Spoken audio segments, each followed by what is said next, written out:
اس طرح کے بہت سے لوگ گزرے چکے ہیں تاریخ کے اندر کہ جنہوں نے یعنی کہ یہود کی مخالفت کی ہے، یہود کے نظریات کو کنڈم کیا.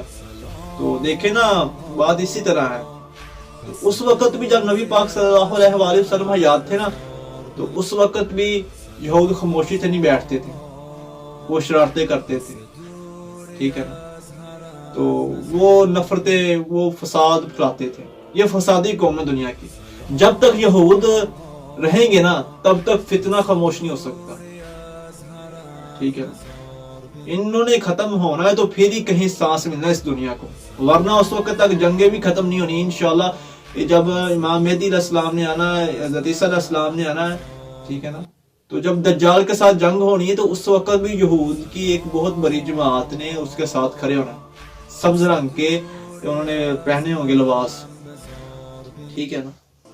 تو بات مختصر اپنے موضوع کی طرف چلتے ہیں. تو دیکھیں جب نبی پاک صلی اللہ علیہ وآلہ وسلم حیات تھے تو اس وقت بھی یہ یہود خاموشی سے نہیں بیٹھتے تھے. شرارتی ان کا پیشہ ہے. ٹھیک ہے، ان کی ہابی ہے، ان کا مشغلہ ہے شرارتیں کرنا. ٹھیک ہے. یہ شیطان کے ایجنٹ ہیں، ابلیس کے یہ ایجنٹ ہیں اس وقت دنیا میں. ٹھیک ہے نا. تو یہ سمجھتے خود کو ہیں کہ یہ اللہ پاک کی ایک بہت ہی محبوب قوم ہے. ٹھیک ہے نا. کیونکہ یہ انبیاء علیہ السلام کی یعنی کہ ایک بہت کثیر تعداد ان میں ہے، تو پھر یہ ان کی اولاد ہے ساری، اس لیے سمجھے کہ یہ بہت محبوب ہے. لیکن اللہ پاک کو کوئی یعنی کہ کوئی غالب، اللہ پاک کے اوپر کوئی چیز غالب نہیں آ سکتی. وہ بے نیاز ہے، اس کو کسی کی کوئی پرواہ نہیں. ٹھیک ہے نا. وہ اس کی جو مرضی ہے وہ چاہے جو چاہتا ہے وہ کرتا ہے. ٹھیک ہے نا. اور ظالم پر وہ، ٹھیک ہے نا. بات مختصر کہ جب نبی پاک صلی اللہ علیہ وآلہ وسلم اس دنیا فانی سے رخصت کر گئے، انتقال کر گئے اور پردہ فرما گئے اس دنیا سے، تو وہ دعائیں کرتے تھے. بنی اسرائیلی یہودی دعائیں کرتے تھے کہ یہ ہم سے چلے جائیں، یہ ایسے ہو جائیں ویسے ہو جائیں. ٹھیک ہے نا. بد دعائیں کرتے تھے آپ کے لیے. حتیٰ کہ آپ کو معلوم ہوگا جو زہر آپ کو دی گئی تھی وہ بھی انہی کی طرف سے دی گئی تھی. ٹھیک ہے نا. پھر اسی طرح سے بہت سی تکالیف، بہت ہی کثیر تعداد کے اندر مسلمانوں میں تکالیف جو ہے وہ ان کی طرف سے آئیں، یہود کی طرف سے. مشرکین کی طرف سے بھی آئیں لیکن انہوں نے بھی بہت تکلیف پہنچائی. لیکن بہرحال جب نبی پاک صلی اللہ علیہ وسلم کے دور کے اندر ہی خیبر وغیرہ فتح ہو گئے، مدینہ کے ارد گرد کی چھوٹے چھوٹے قبائل فتح ہو گئے. ان کے 3 قبیلے تھے، بنو قینقاع، بنو نذیرہ اور بنو قریظہ. ٹھیک ہے. 3 قبیلے تھے ان کے، تو وہ تینوں بھی فتح ہو گئے.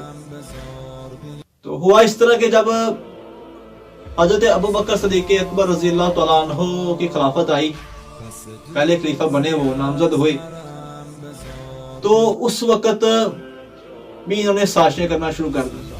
بہت سازشیں کی کیونکہ ابھی ان کے پاس موقع تھے بہت زیادہ یہودیوں کے پاس. ٹھیک ہے. لیکن ان کی ایک خاصیت یعنی کہ ان کی ایک خصلت ہے ان خبیثوں کی کہ یہ ڈر پھونک ترین ہے. یہ ظاہر ہو کے حملہ نہیں کرتے، یہ ظاہری اٹیک نہیں کرتے، بہت کم کرتے ہیں یہ. ٹھیک ہے. یہ چھپ کر زیادہ تر سازش کرتے ہیں، یہود زیادہ تر سازشیں کرتے ہیں.